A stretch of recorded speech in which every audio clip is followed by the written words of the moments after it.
Introducing National Streaming Sports, live and on-demand sports talk programming that you can access 24/7. For the premier sports talk experience, tap into our Roku channel. Start your mornings with Mac and Jack covering all the weekend sports action.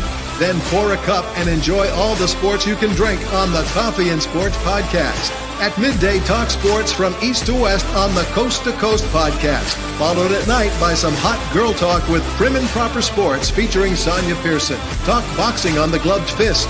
Yankee fans tune in for Start Spreading the News. And there's more on the College Sports Huddle and Sports Scope with Robert Butler. There are 20 podcasts in all and 70 weekly shows, giving us a 3.4-star viewer rating. To find us on Roku TV, search for National Streaming Sports on the Roku search bar. Click on the logo and you're in.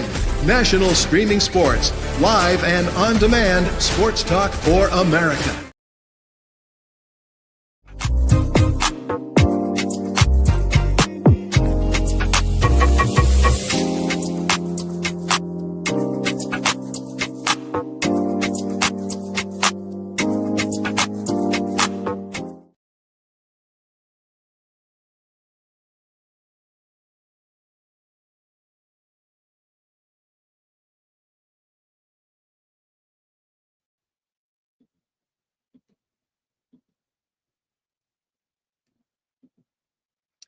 Hey guys, what's up? Welcome to the midweek show. This is National Streaming Sports. I am Sonia, joined by Bistrilla, Jay Train, and Bo Crouch. Good evening, gentlemen. Keith Engel has tonight off.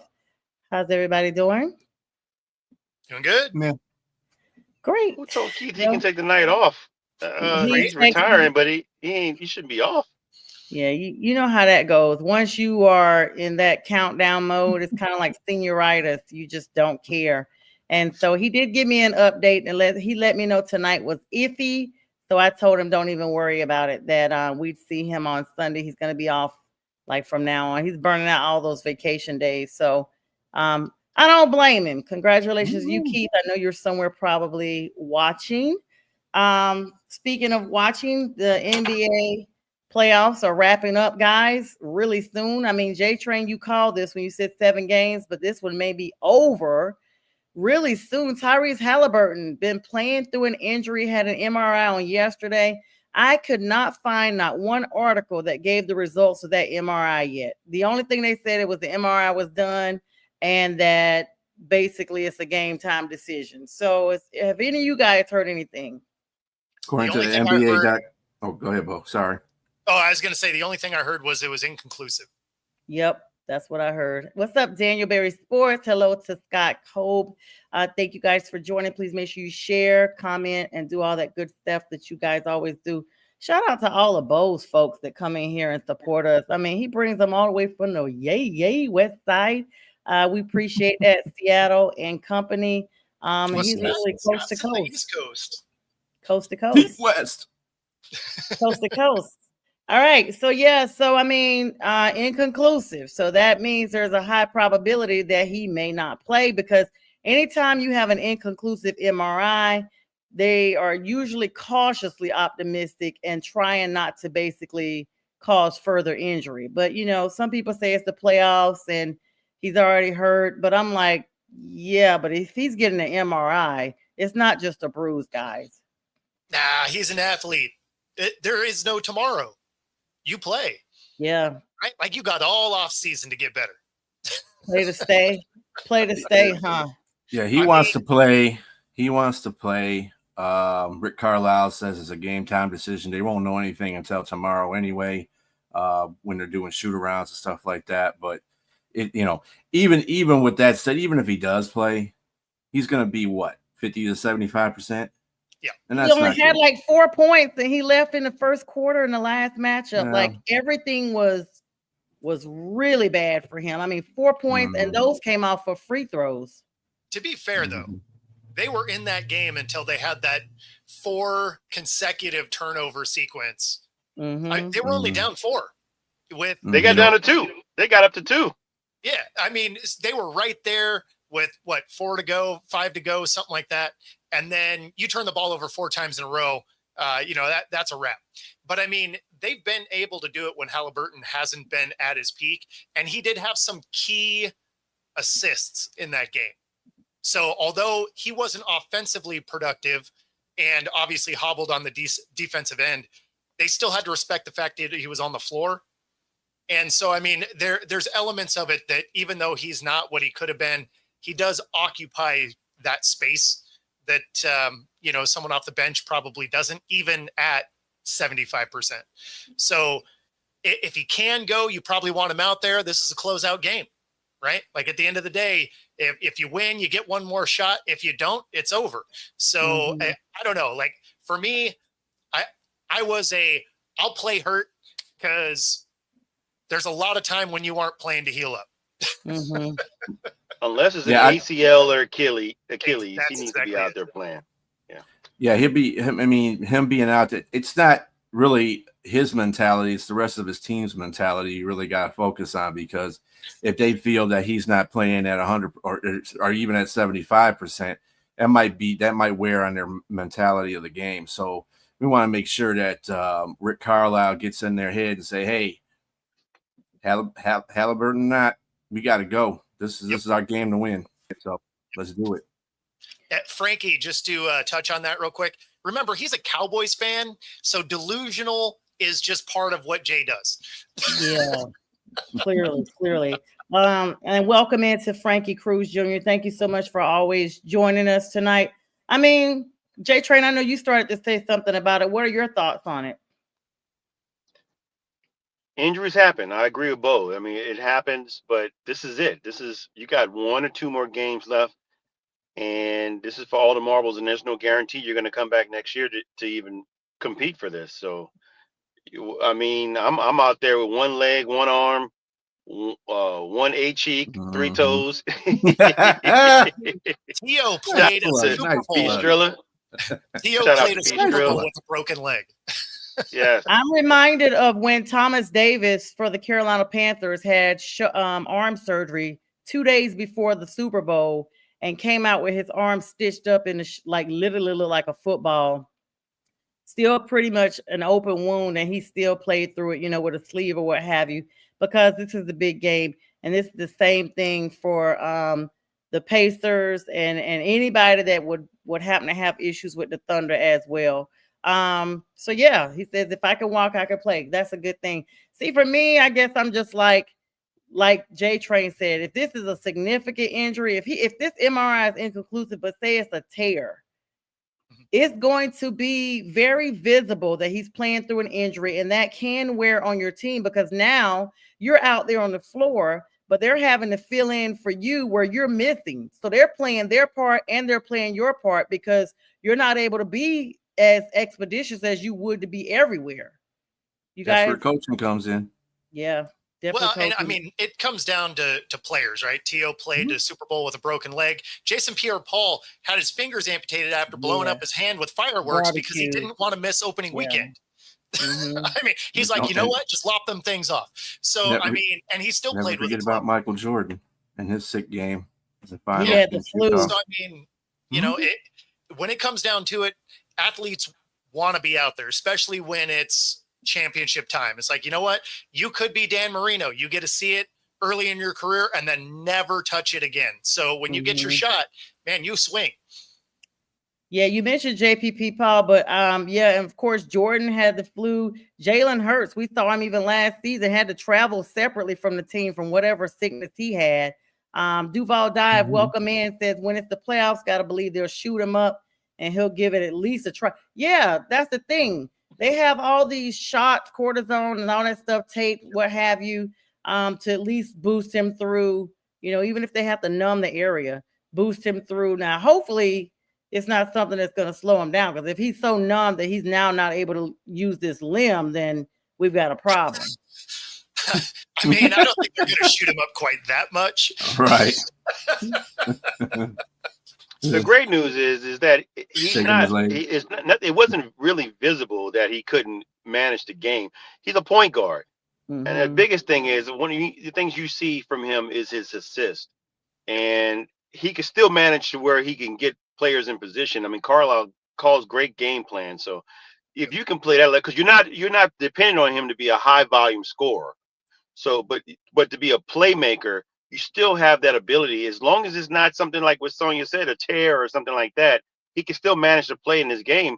It's just a matter of how significant the injury is. I don't mean it's inconclusive. So we'll see. If it's inconclusive, that means you're like you said, Bo.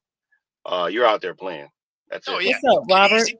Like kinesio tape and a wrap, and you're going out there. Yeah, Robert Wardell coming in saying he remembers Emmitt Smith. Shout out Blue 5, my frat brother. They're running over the Giants with a separated shoulder. The greats do suck it up. I mean, we are literally, unfortunately, seeing this kind of in a pansy stage. Unfortunately, I have to plug in for any Panthers fans that are watching. Cam didn't go for the ball because he was afraid he'd break his leg or whatever in the freaking Super Bowl. And we have not been back since. Never made and it shout back. out to B. Strilla's team, Matthew Stafford, when he hurt his shoulder against the Browns and came back and scored a touchdown and ran off with the arm hanging like it was barely hanging like a noodle. Yep. Took off and that endeared him to this city. Oh yeah, that's what Warriors do, man. Hey, that's and that wasn't even a playoff game. That was a lousy. That was a regular season game, and the Lions were crap then either. So I mean, you're killing yourself. He was just like, I want this win. Right. I will and say shout out this. to Rob. Rob's actually tuning in from the Mariners game, so that's awesome. Yeah, Rob, winning, thank you so much for supporting us, Rob. We should have sent you a link so you could show us what the field looks like of a good game, hopefully. Well, we're behind at the moment. Right.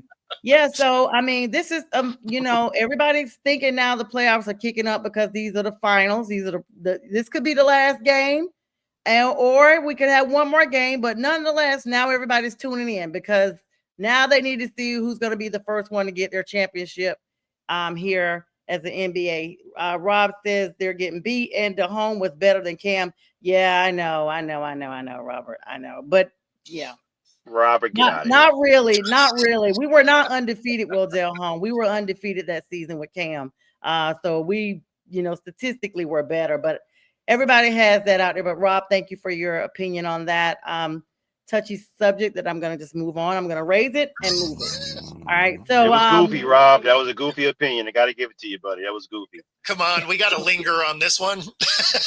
No. Well, I mean, didn't he take that Carolina Panther team to a Super Bowl too? Steve Smith Sr. took that team. Whatever. It's a team thing. So whatever. I'm just saying. Yeah, but Louisiana, I'm a fan of DeLone. DeLone played for the Saints first, and we cut him, and he went there and he overachieved from what his level of play was supposed to be. He overachieved, but there's no way you're comparing him to Cam Newton, man. Yeah, no. And let me say, since B. Strilla said it's a team thing, like I said, we were undefeated. We were not undefeated with the home. We literally lost one game during the regular season, and that was towards the end against the Falcons in the Super Bowl. Like, we had Miami Dolphin fans, and I know some of them because I have family in Miami, cheering for the Panthers because they thought we were going to tie Don Shula's 1971 record for the undefeated team. So everybody, all eyes was on Carolina and Cam. Cam brought the excitement. He was a total package. That year was not just about wins and losses. It was about the excitement that you brought to the game. Like I said, we had non-Panther fans rooting for us because he brought the excitement. He brought the dab. I mean, there was a dance called. He was the MVP for crying out loud. Absolutely. So there you go. And Scott said that's right. And well, that's because he's a $1 million deal. So Scott is he's a Boston fan. So his team's in town right now and doing some work against us. I think we're still down 3-1. At least we were a few minutes ago. Yeah, this dude Duval Dive says he said his boy is a whole million, and he is. Cam Newton, matter of fact, let me go ahead and plug it in. We'll be introducing a show here in the fall, starting I think in August. 106 in Sports. It's a spinoff of 106 in Park, the hip hop show on BET, where he will be hosting all sports affiliated stuff. So shout out to BET for now coming over to the sports side, and Cam Newton will be the face of that show. So of course you guys have seen Cam sprinkled in on ESPN along with Stephen A and some crew. Looks like he's finally got his foot in there. So super excited for him. He is a whole millionaire and he needs it for all these kids and suits that he got going. Well, and shout out to Travis there, Duval Dive. He writes for Big Cat Country. He's actually one of the writers for the Jaguars. So Cool. Well, okay, let me give him an official shout out then, because I had Tally Jag on the show last week, Duval Dime. You guys know her, I'm sure. And I will be there for the opener. She gifted me a ticket because she told me live on air if I got to Jayville, if I just got there, she would take care of everything else. And she's a lady of her word. I've already got the ticket. So this is the only time you're going to hear me say this because it's Cats versus Cats on the season opener. But I am excited about going to Duval. there you go. All right. So, and I've been there to the beach. I've been there to you guys' beach down there, all that stuff. But shout out to you, Duval Dime. Thanks for joining us. Duval, something right, you can guys. say like Great Poupon, Can you pass to Duval? That's how I'm gonna say it after With we the beat pinky. them. Yeah. Yeah, that's right. Pinky out. They're gonna be like, yeah, after the game. So you guys beat who? Oh, we beat Duval.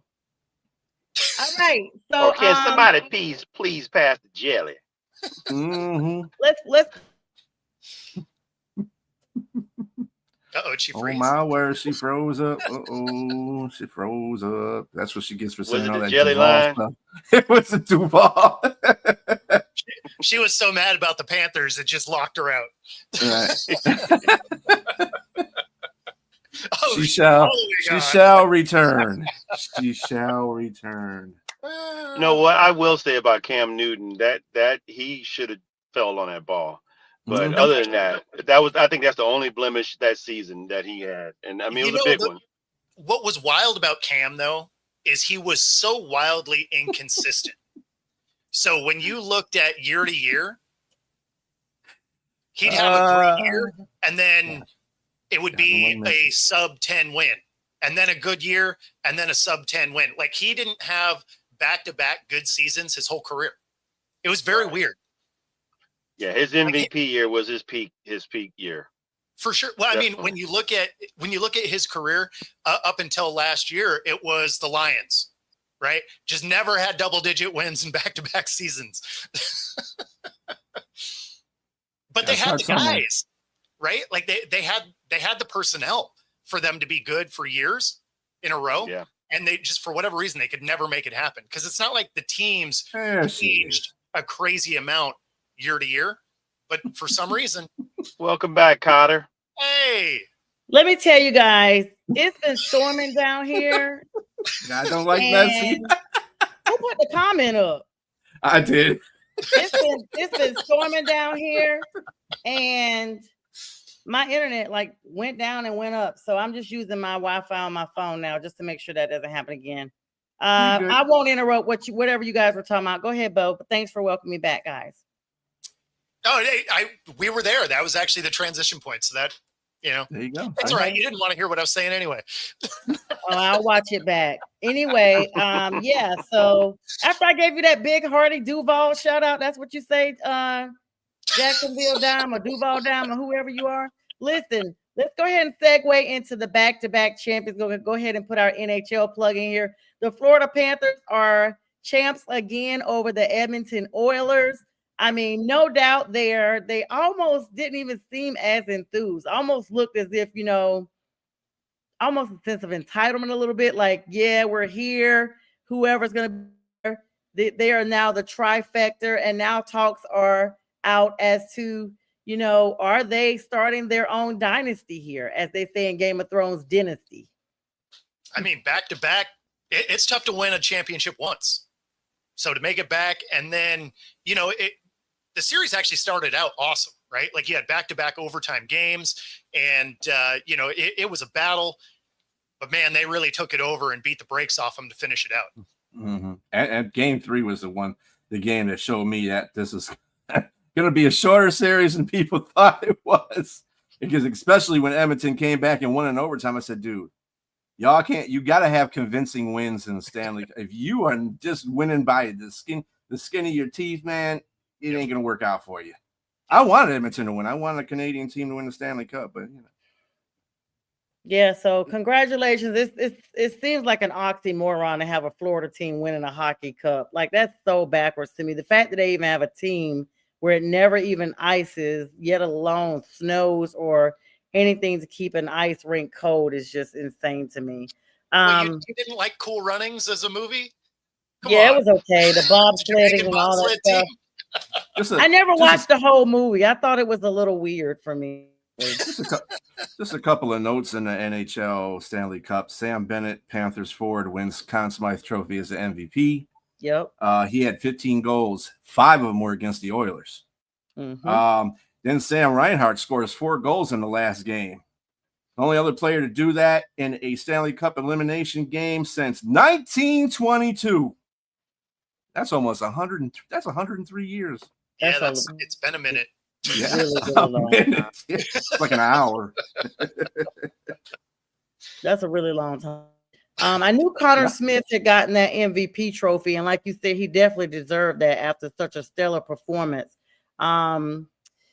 Just one of those things. Like, I know 100% that he definitely deserved it, because this game could have gone all the way to game 7 too, kind of like it mirrors the NBA. And I'm going to be honest with you. For a little bit, I thought that the Panthers may be in trouble. But then they came back and, after that, what was it, 6-1 a couple of nights ago? And then they came back. Game 3. Yeah, they put the smackdown on them in game 3 and then came back in game 5 and put the smackdown on them again. And then the good thing is, they some of those players were not the good thing, but they played through injuries. We talked about injuries coming on. Matthew Takaku, who was reportedly playing through a torn abductor muscle and a sports hernia injury. He still played through the game. And of course, Connor McDavid, he's got to be absolutely disappointed now to know that, you are so big and have made such a big contribution to the Oilers team on both sides of the puck. And now everybody's just trying to figure out what could have gone wrong. This was a team that they actually saw earlier in the season doing big things. Yeah, it was pretty bad at Connor McDavid. He probably fell flat on the ice, face first in this series. So, yeah, and of course, trade rumors are already starting. The NHL draft will be coming up here around the same time as the NBA next week, all the same week. NBA is June 25th, 26th. The NHL is a day or two after that. One piece of the news that's coming up about trades before the draft even kicks off is Mika Zibanejad, who's shut down his own trade rumors, but his name is still circulating out there, as possibly being traded. But he wants to stay with the Rangers. Well, and Scott's right down there. The biggest thing the Oilers had was goaltending was their issue. And you can bet this offseason they're going to address that because they have a good team otherwise.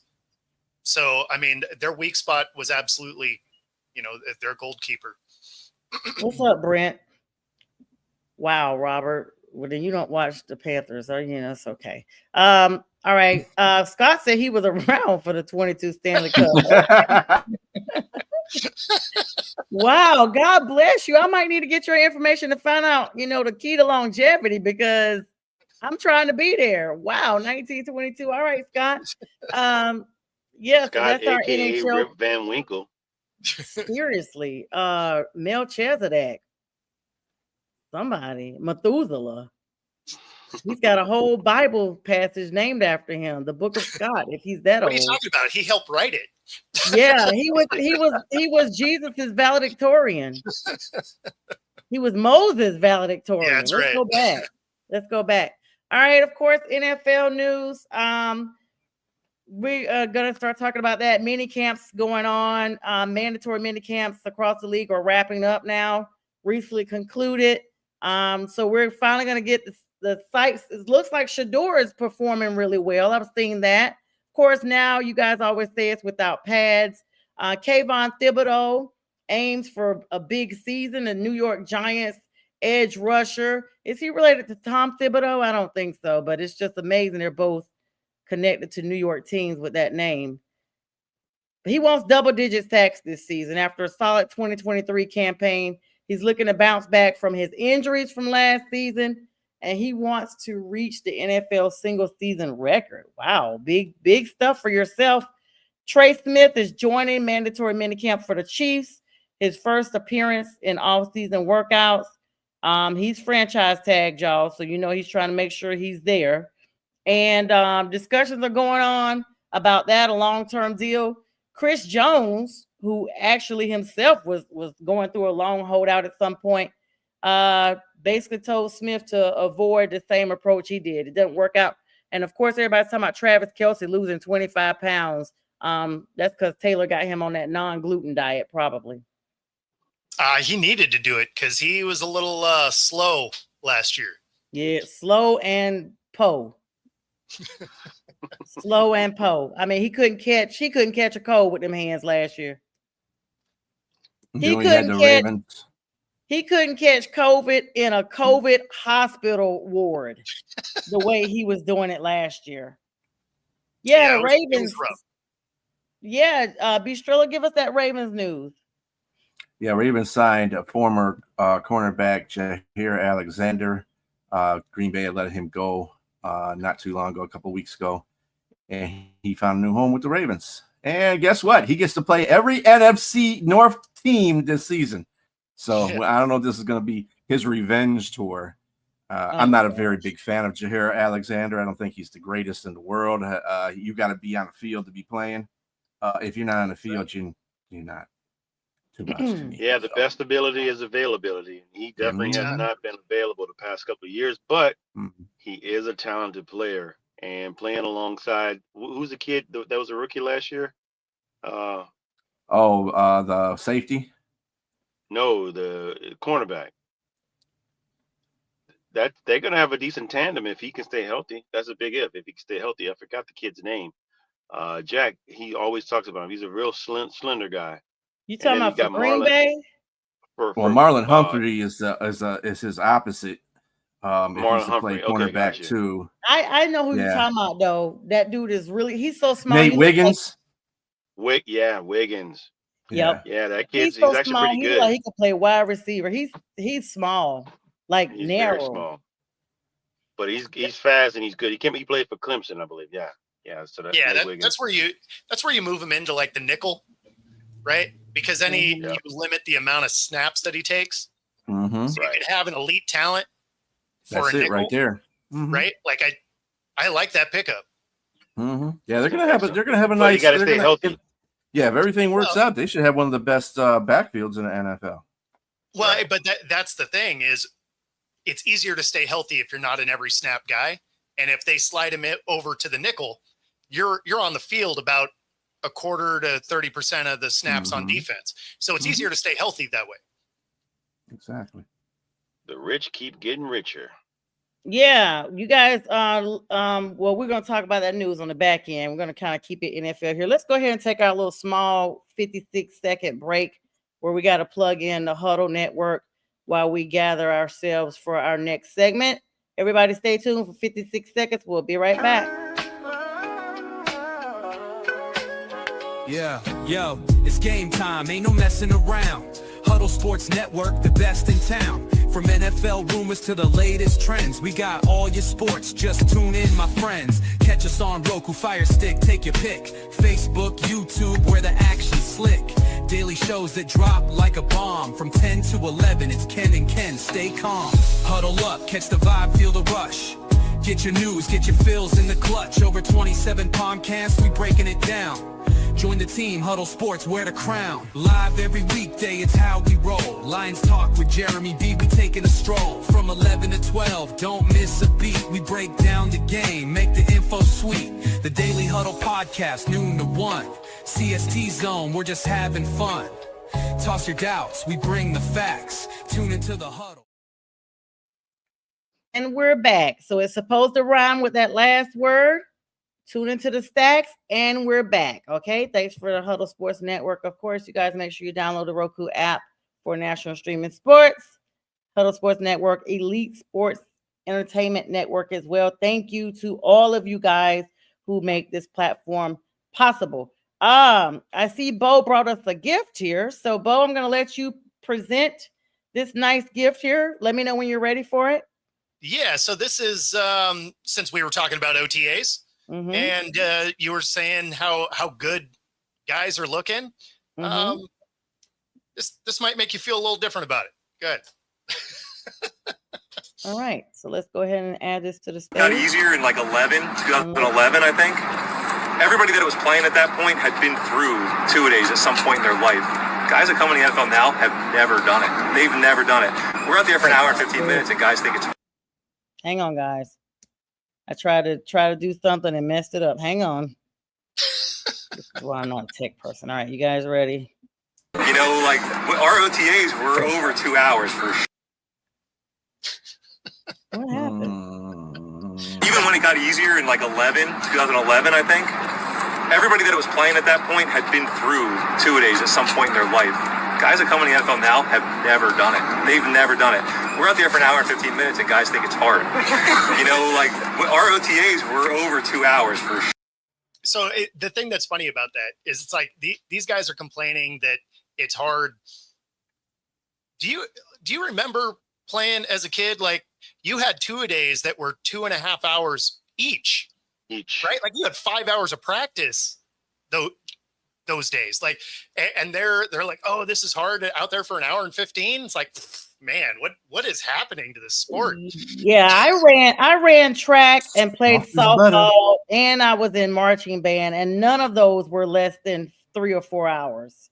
Like the cotton ball mentality is real. My sport is dying. NFL brought to you by horrible death. Right. Speaking of, by butter, Land O'Lakes butter. That's right. Land O'Lakes. Yeah, and it's already pre-microwave too. It's already partially melted. These kids are soft as cottonelle tissue. Oh yeah. These kids, but it's not just sports, guys. I always say this, and I may have said it on here, but it's something I thought of like probably a year ago, and people always laugh when I say it.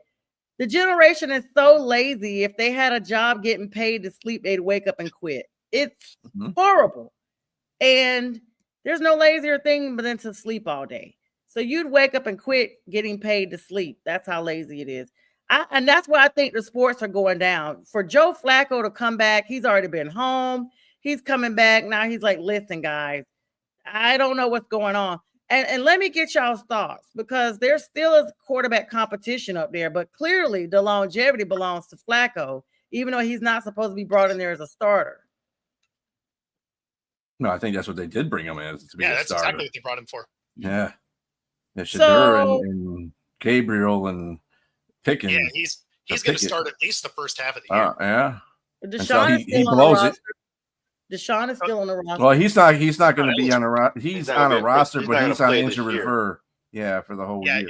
The soonest he could come back is like week 14. Yeah, late in the year. Yeah, because he re-injured his Achilles. So, like he's done. He'll miss this whole season. Like you're not going to bring him back with a game or two left. Like he's going to miss this entire season if he stays on the roster. How do you, this is my thing. How do you have so much negativity that you brought to the team and you stay injured every season? Like fully guaranteed contract. Fully guaranteed contract. Doesn't matter. Yeah, but I'm just saying the odds that you cost this team so much money. They quote stood on business. The Stefanski and them had this whole press conference. They didn't care if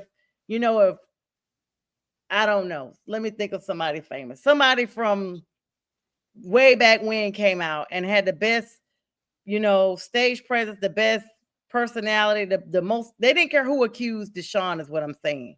They were going to support him, and he was going to be the face of their team. And I could say so many things, but y'all, I just got rebaptized. But I was going to equate the fact that their mascot is the Browns to you know what. That's all I'm going to say. I should not be surprised. When your name is the Browns, it's equal to what everybody's probably thinking. When you think Browns, you don't think of it. No one says their favorite color is Browns, and you guys know why. I mean, there's a reason that they have a jersey that have 40 quarterback names on it. And it's because they just can't figure that out. Even when they get guys that should be dudes, it doesn't work out for the Browns. I did think it was really funny that, you know, they lose their team. It becomes the Ravens. They get their team back. But you got to be in the same division? Like, that's messed up. Yeah, when they were the Baltimore Colts, was that what? Was it the Colts? No, the the Baltimore Colts. It was a Baltimore Colts, but the Baltimore Colts moved to Indianapolis. Yeah, okay. And then Baltimore didn't have a team. They kind of did like the same thing Cleveland did. Yep. Cleveland moved to Baltimore, became the Yep. Baltimore Ravens. Same thing, just the opposite. Cleveland had an opportunity when they had Baker Mayfield there. They were riding high. People thought that's when they were going to really do best. The next thing They didn't know what to do because they had a good quarterback. They were like, "Oh my God, we got a good quarterback. We don't know what to do. Let's get rid of him." It was funny because the NFL is such a "what have you done for me lately?" And Baker played hurt, which hurt him because all he had was 8 games of bad tape. Right? He takes them to the playoffs. He comes in, he gets hurt, he plays hurt, trying to be like that team guy. Hey, I'm here, I'm going to make it work. And unfortunately, all it did was give him bad tape. And so the team looked at it as, oh, it was a 1-year fluke. Get him out of here. And when you figure they've guessed wrong on quarterbacks so much, you can see how they got there, right? Like Manziel didn't even Lord, yeah, by the organization. Like, he didn't even do anything. He just stopped by the building. But they had a lot of quarterbacks kind of go that route in the past. And so they see a whole bunch of bad tape, one decent season. They're like, yeah, we got to move on. So you can actually see how they got there. And that was on Baker, really. Like, the coaches should have shut him down, been like, hey, you know what? This season's a wash. Shut it down, get healthy. I think that was a combination of him and the coaches. They should have just took some responsibility in that whole process. But again, it's Cleveland. You know, Cleveland does Cleveland things. They said Scott is saying if they cut Watson this season, they have to pay close to $100 million to cut him. So you're not wrong, but the thing is they restructured at the end of the season. They extended a couple of years, so the by year loss is like 24 million. Yeah, and so that is a manageable number. So they can cut Bobby Bonilla contract they're going to do. Kinda, but I mean, it makes it so they can. It makes it so they don't do the Russell Wilson or Carson Wentz where you're just going to eat $30-40 million a year. You know, they made it so that they could actually still field a team by letting him go. You know, especially if they end up with one of these rookie quarterbacks, because then you can sort of eat the money you're giving Deshaun while you're on that rookie deal. That's crazy. I just feel like the worst thing they could have done was gotten to these teams. Like you said, the NFL is like, what have you done for me lately? These teams back themselves into a corner and they have to deal with whatever they have. And the same thing that I'm still convinced that the Steelers have done. At least they were smart enough just to do a 1-year contract with Aaron Rodgers, because it doesn't always matter, because you look at Denver, they're still paying Russ. Yeah. Right. But they're fine. Yeah. They got their rookie guy. He's coming in. He's balling out. Bo Nix is looking good. So, I mean, you can eat a bad decision if you end up with a guy that is overperforming on a rookie deal. So Denver, I mean, they're paying him. He never even took a snap under the contract that he signed. Right. That's why I'm like, and I mean, it works the same way with coaches. I think we're still we are still paying Matt Rule, and he's back in Nebraska. We're paying coaches like everybody's paying quarterbacks. We got about 4 coaches we're still paying right now from the Panthers. I'm so glad this is not the Lions. I'm so glad we don't have these problems. You know what's wild about the coaching end of it, right? Because those are fully guaranteed, doesn't go against the cap, right? So they can do whatever they want. 2 years ago, I don't know what the current number is, but 2 years ago, The league was paying $700 million to coaches that weren't coaching the team they were being paid by. No, God. $700 million. Wow. No, God. Insane. I'm in the wrong field. I just want to go down and try to coach and get fired. Because I bet Jeff Saturday is still getting paid by the Colts, isn't he? No, because he had a 1 year deal, but no, like a lot of these coaches have multi-year deals that they're hanging out getting paid, and I'm with it. I would love to go flame out one time as a head coach in the league. You can. You got the connections, but if you ever text NBA me is like that too. available, I don't know what happened. I don't know what happened. If I ever get a text from you that says, "Hey, Sonia, go be a coach for New York Knicks." Yeah, they're hiring. Then I Let's can live in New York. Yeah, like in There New you York. go. New York. Scott says Brandon Whedon they thought was the answer, but he was 26 when they drafted it. Also, Tim Couch. Yeah, there's a whole bunch of says people. Joe Flacco was there 2 years ago. They let him walk. Now they're bringing him back. The decision making wow, that is crazy. What's up, Jolie? Is Flacco wasn't even good when he was there. Like everybody wants to say about, oh yeah, he did a thing while they were there. It's like, yeah, so he threw for 300 yards. That's great, but his touchdown to interception ratio was almost 1-to-1. So it's not like he went in and just balled out, right? He just happened to get him to the playoffs. Better. Well, that's what I was about to say. He helped get him to the playoffs. Yeah, he just happened to be better than everybody else that was there. Like if everybody else is terrible, then like average play can look good, but he didn't do anything special. But he also didn't do bad for Indianapolis. No, I mean he came in there and played. I mean that's what he is. He's a guy that's going to come in there and give you some games and that's it. He's a service man. And then he did a Jared Goff in the playoffs when he played for Cleveland, and he decided to throw like 20 pick sixes. Just set the hell. I'm not throwing it no more. Yep. J Train, what do you think? I think Shador is primed to get into this starting lineup at some point of this season. There's a lot of pundits out there saying that they were like maybe wrong, and then they seen him up close. Now, mind you, what B. Strilla said, this is OTAs, this is mini camp, but still, I mean, what the biggest thing that they're taking away is his accuracy.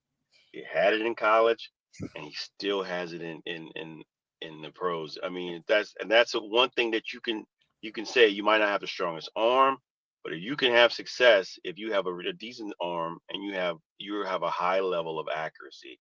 That means he's intelligent. He can throw the ball. He knows where to put the ball, and his ball placement has been like spectacular. So even on 7-on-7s, he might not be getting the reps, the first team reps like like you would think, but I'm not a fan of the kid from Pittsburgh and Philadelphia. Pickett?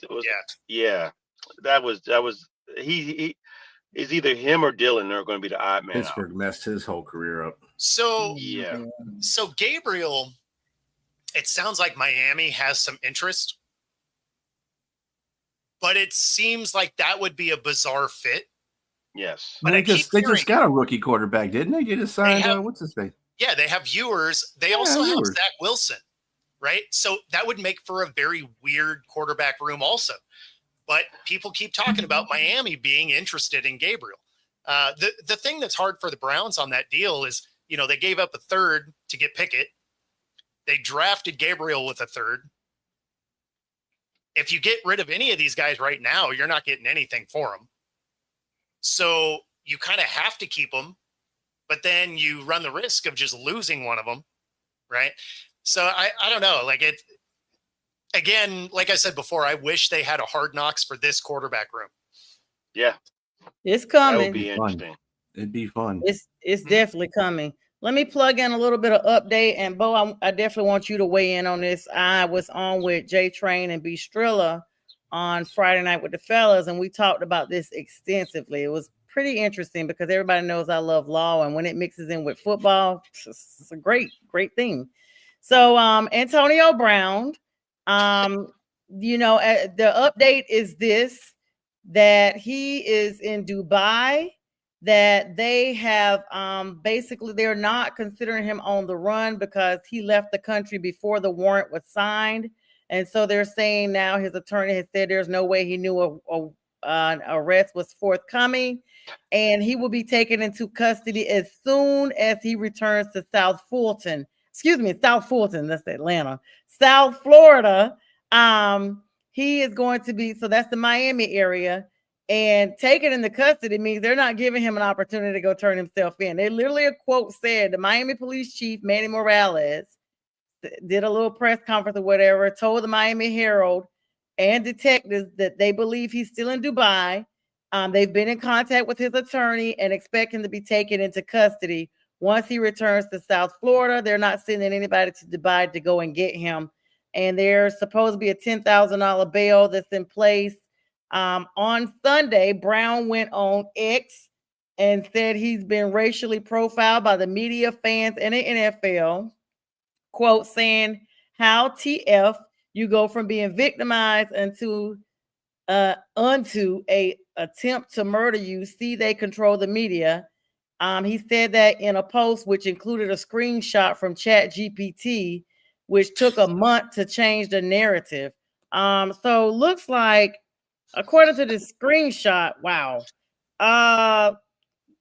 Yeah, I don't know. ChatGPT, you can make say whatever you want. Yeah. Yeah. He said 2 days after his warrant was issued, he posted a clip of himself pedaling a two-wheeler, all with a huge smile on his face, saying love from the Middle East. So if you have an attorney, you clearly know that this warrant was issued. And I'm going to tell you just like this. The same way he, put this narrative out there that he was jumped by all these people that no one has proof of, like there's been nothing that's come forward. Everybody had cameras that showed him not only get into an altercation, but during the separation, you decide to go, I don't know, gun smoke on somebody and grab a security guard's weapon from them. So, and Strilla and J Train, you guys can feel free to weigh in with Bo here too. I know we talked about it, but now they're saying, they're going to let him turn himself in. Well, he's going to be taken into custody when he returns. That's because nobody actually died, right? Like if somebody got murdered, they'd go get him. Mm-hmm.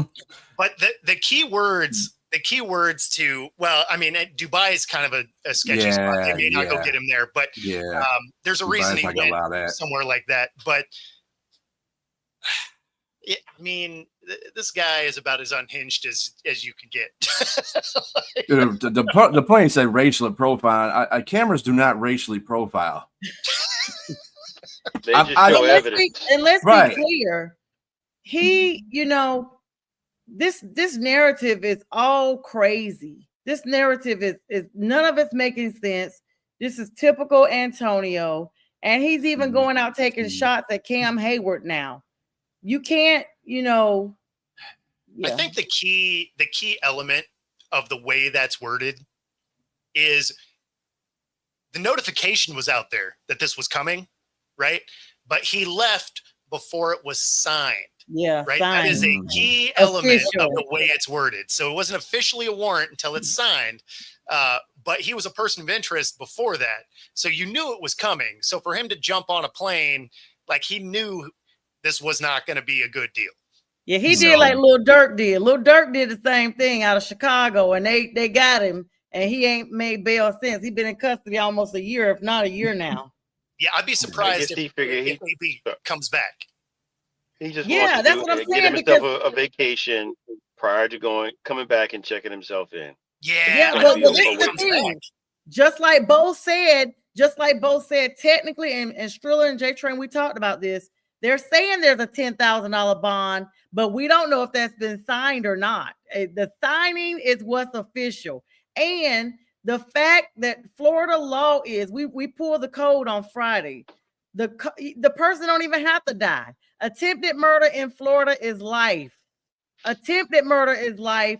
And if you get a second degree of that, it is 15 years, Bo. So either way, he's going to the slammer. Oh, no. Like attempted, you're still going away. I was just talking the extradition end of it. Oh, yeah. They do a little less extradition if somebody didn't actually die, right? But yeah, I mean, you're going to jail for sure. Like if you're found guilty on those charges, and AB being AB, I'd be surprised if he comes back. Yeah. So you mean Florida's not requiring the services of dog, the bounty hunter? Yes. No, not Let's yet. go. Did somebody from That Dog would be- pass away? I thought it was What's his wife a while back. His wife. Yeah, Okay, I think somebody his from wife a Dog while back. passed Didn't she away. die of cancer or something like that? Yeah. Yes. Yeah. God rest her soul. Yeah, I mean, I don't know. Like you said, though, Bo, I don't think he's coming back. $10,000 doesn't seem like a lot for an NFL player, but this dude just claimed bankruptcy last year. He's in debt several millions of dollars from bad business decisions, not to mention probably all the balling out he's done over the years and the child support that he has not paid. But yet he's in Dubai. Yes, you're in Dubai.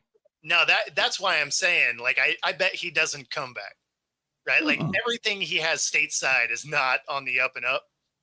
Not And that I it don't would be think illegal. Dubai has reciprocity to the United States either. No, they don't. They will not allow anybody to extradite anybody out of. That's Yep. a big thing in He's Dubai. not coming Why back, a you lot of- guys. You will have criminals in Dubai. Trust me. Murderers, people that from the United States, they will flee to Dubai because they are not allowed to extradite them out of that country. So That is crazy. And you know what? And Dubai is not like the Dubai we grew up with. It is Dubai. It's like, Dubai. the Petronas Towers. Dubai. It's man. Dubai. I guess Yeah, he's saying bye-bye to Dubai. Mhm. I mean, literally. head to Dubai. Yeah, I mean, I'm well, trying to the figure out thing who's footing the is- bill there, though. I mean, is Dubai AB is expensive. No, Who's it footing is. the But, bill? so the thing is he still has enough notoriety that he'll be able to move around, right? Yeah. But the thing is he does dumb stuff all the time. So he's going to find himself in a prison there, and then he's going to wish he came back. Yeah. Oh yeah, it's They worse. It's They worse gonna over treat him there. like You That's that. what I'm blink saying. the He wrong won't be way, talking about you'll racially be in jail. profiled in. Yes. Yeah, Don't they They're gonna still have go him by like- Sharia? They go by Sharia law there still. Ooh. Yep. Pretty I much. they forgot they about sort of that. have like a blend, Yeah, it's more but modern and but with it's that. Yeah. it's aggressive, right? Mhm. But I mean, let's be yes, real. you still have to go by according to some of the laws there. You can't, and Mhm. they have severe punishments for stupid stuff, man. Yeah, he might Yes, get they do. castrated over there. I mean, I They don't know might if they still do castrate him that, in front of but- everybody. Shoot, But, I wouldn't be yeah, I surprised mean, they shoot them. Dubai is definitely one of those spots. You would rather go to jail in the U.S. than there.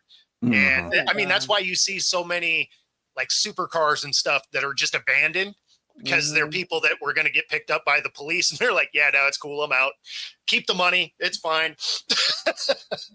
Oh wow, that So- is really crazy. So well, yeah, I mean, and the thing that he still has an attorney when one of the debts that he owes is to an attorney. So I'm like, I don't know if this is just you got Legal Shield now, maybe Antonio, that you could just get prepaid legal because it's clearly.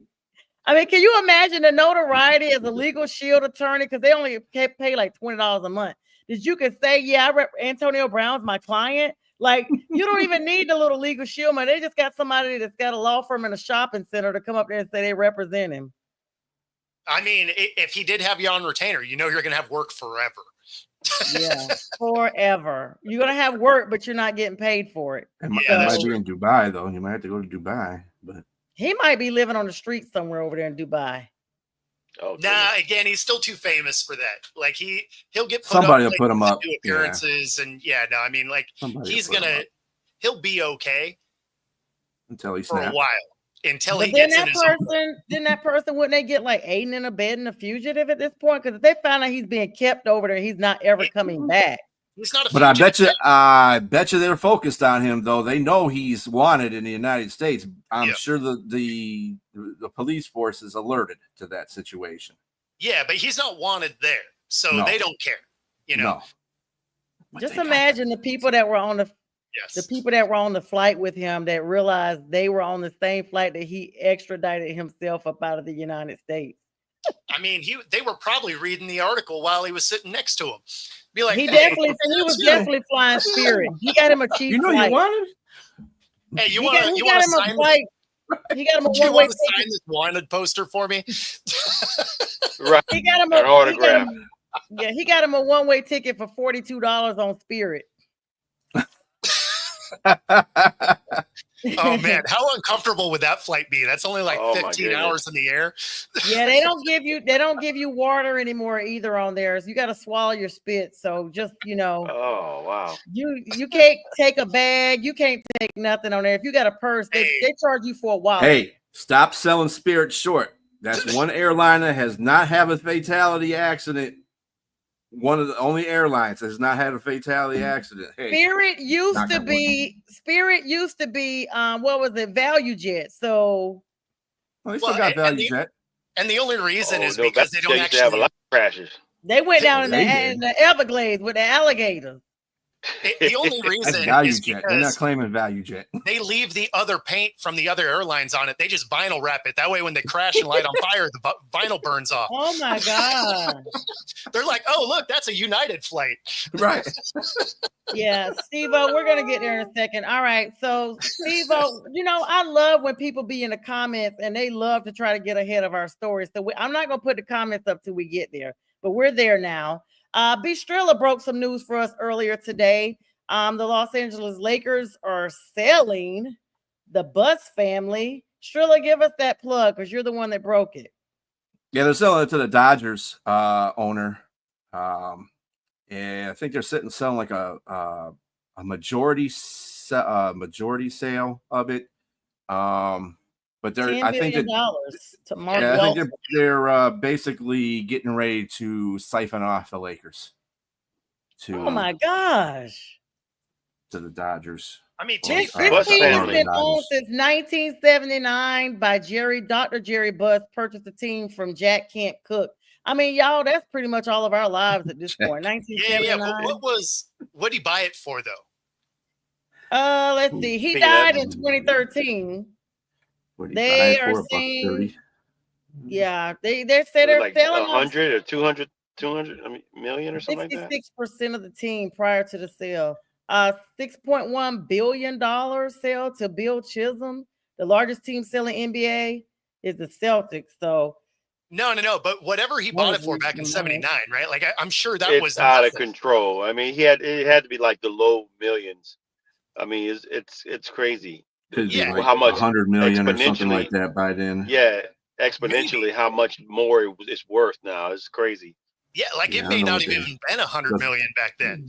Yeah, but, like it could have been in the 50s or something. And so when you're looking at a $10 billion valuation on a team that you haven't been able to get right anyway, I might cash out too. Be like, hey, you know what? We're gonna sell this. I'm gonna keep that box over there forever. Yeah, I'm gonna sell it. If Dr. Buss was still alive, he wouldn't sell. Yeah, just send me the money via Cash App. That's what they're basically telling him. Cash App. Of course, the Lakers would be a whole lot different team if he was still owner.